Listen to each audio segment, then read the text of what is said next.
मंतर पे बैठाओ उसको, जंतर मंतर पे बैठाओ। इंसाफ के लिए हम भी तो यहाँ बैठे हैं, हम भी यहाँ पे बैठे 20 दिन से, वो भी बैठे यहाँ पे 2 महीने से। पता लग जाएगा 4 दिन में बोरिया बिस्तरा पैक करके अपने गांव बैठा होगा दोबारा।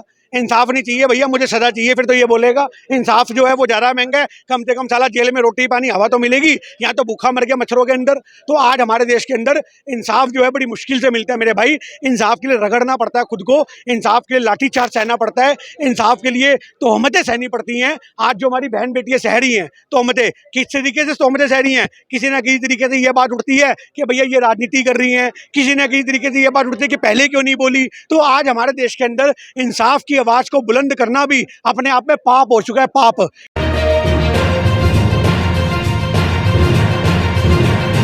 जिस बंदे की स्टोरी बनी है उसके बच्चों को न्याय मिला? नहीं मिला। आज हमारे देश के अंदर जो डायरेक्टर होते हैं ये मिल्खा सिंह जैसे बंदे ढूंढते हैं जो 1 रुपए में अपनी स्टोरी बता दें और ये उस स्टोरी से लाखों रुपए कमा ले, करोड़ों रुपए कमा ले। लेकिन रेसलर्स के लिए जो कमेटी बनाई गई थी वो कह रहे हैं कि वो पापी नहीं है, पिता समान है इनके। देखिए, अगर आज पिता समान है तो आज आपको मैं बता दूं क्राइम पेट्रोल देखने की जरूरत है, उसमें भी बहुत से पिता समान लोगों का खुलासा होता है। पिता समान और पिता होना बहुत फर्क होता है। पिता समान जो होते हैं उनकी आंखों में हवा जाग सकती है, तो आप समझो इस बात को, पिता की नहीं जागती। तो ये सोचने की बात है, पिता समान होना और पिता होने में बहुत फर्क होता है।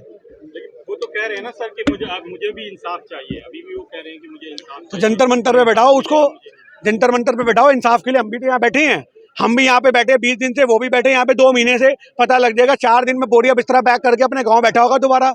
इंसाफ नहीं चाहिए भैया, मुझे सजा चाहिए, फिर तो ये बोलेगा। इंसाफ जो है वो ज्यादा महंगा है, कम से कम साला जेल में रोटी पानी हवा तो मिलेगी, यहाँ तो भूखा मर गया मच्छरों के अंदर। तो आज हमारे देश के अंदर इंसाफ जो है बड़ी मुश्किल से मिलता है मेरे भाई। इंसाफ के लिए रगड़ना पड़ता है खुद को, इंसाफ के लिए लाठीचार्ज सहना पड़ता है, इंसाफ के लिए तोहमतें सहनी पड़ती हैं। आज जो हमारी बहन बेटियां सह रही हैं तोहमतें, किस तरीके से तोहमतें सह रही हैं? किसी ना किसी तरीके से ये बात उठती है कि भैया ये राजनीति कर रही हैं, किसी ना किसी तरीके से ये बात उठती है कि पहले क्यों नहीं बोली। तो आज हमारे देश के अंदर इंसाफ की आवाज को बुलंद करना भी अपने आप में पाप हो चुका है, पाप।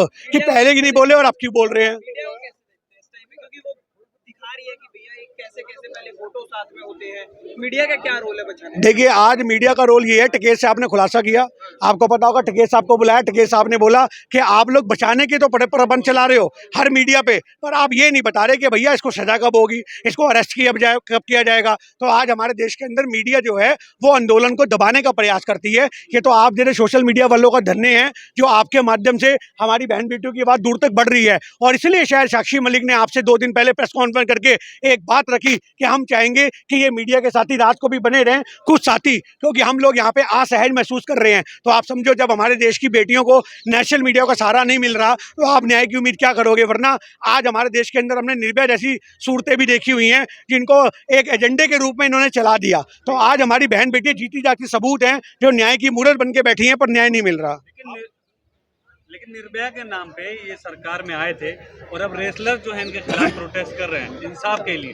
कैसे देखते हैं 9 साल 10 साल में कुछ नहीं बदला? देखिए, सबसे बड़ी बात है कि आज हमारे देश के अंदर 9 महीने की बच्ची का बलात्कार हो जाए ना, तो उसके लिए भी इंसाफ की लड़ाई लड़नी पड़ती है। एक बाप अपनी छोटी सी बच्ची को दफनाने के बाद कोर्ट कचहरी के हवालातों के चक्कर काटता रहता है, पर उसको भी इंसाफ नहीं मिलता। तो आज हमारे देश की बुलंद बेटियां यहाँ पे बैठी हुई हैं, इन बुलंद बेटियों की आवाज़ को बुलंद करने का काम भारत के लोगों का है। आज भारत की नैतिक जिम्मेदारी बनती है कि जिन्होंने भारत के नाम को ऊंचा किया है वो भारत के लोग कब सड़कों पर उतरेंगे, वो लोग कब धरने प्रदर्शन में शामिल होंगे, वो लोग कब अपनी गली गली में मशाले जलाएंगे, कब बहन बेटियों के पोस्टर हाथ में लेके न्याय की आवाज़ को उठाएंगे। हम वो माहौल देखना चाहते हैं कि जो मोदी जी ने पूरे देश के अंदर थाली बजवा दी थी, क्या मोदी जी निकल करके आएंगे जो बोलेंगे बहन बेटियों के नाम से मोमबत्ती जलाओ, बहन बेटियों के इंसाफ के लिए टॉर्च जलाओ। मैं भी मजबूर हूं, मैं अपनी बेटियों का साथ देना चाहता हूं, पर मेरे पास कानूनी पावर नहीं है। मैं तो क्योंकि प्रधानमंत्री हूं, होम मिनिस्टर तो हूं नहीं हूं। तो आज हमारे देश के अंदर हम मोदी जी से कहते हैं कि मोदी जी, अगर आप भी कमजोर हो रहे हो, आप अपने आप को मजबूर समझ रहे हो, तो आप भी इस्तीफा दे दो और बहन बेटियों के साथ धरने में शामिल हो। क्योंकि बहन बेटियों का इंसाफ तभी मिलेगा जब आप जैसा मजबूत 56 इंची वाला हमारे साथ बैठेगा। क्योंकि 56 इंच की असली पावर क्या है वो यहाँ जंतर मंतर पे देखने को मिलेगी। मीडिया में तो हमने बहुत देखी है, पर वो 56 इंच का आदमी जब यहाँ के बैठेगा और माइक से दहाड़ेगा कि भाइयों और बहनों, मैं चाहता हूँ कि हमारी बेटियों को न्याय मिले, इंसाफ मिले, और उनका इतना बोलने की देर है, सारे मीडिया पे मोदी मोदी होगा, सारे मीडिया पे पहलवान होंगे, सारे मीडिया के ऊपर ये बात चलेगी कि ब्रिजभूषण गिरफ्तार, breaking news, breaking news, breaking news. तो ये मोदी जी कमाल कर सकते हैं, वो लोग उतर करके आए और हमारी बहन बेटियों के इंसाफ को बुलंद करें, क्योंकि बेटियों की शाबाशी आपने बहुत ले ली, बेटियों के नाम के सहारे आपने अपना नाम बहुत बड़ा कर लिया, और आज बेटियों को आपकी जरूरत है। आप कब धरती पे आओगे, जमीन में कब उतरोगे?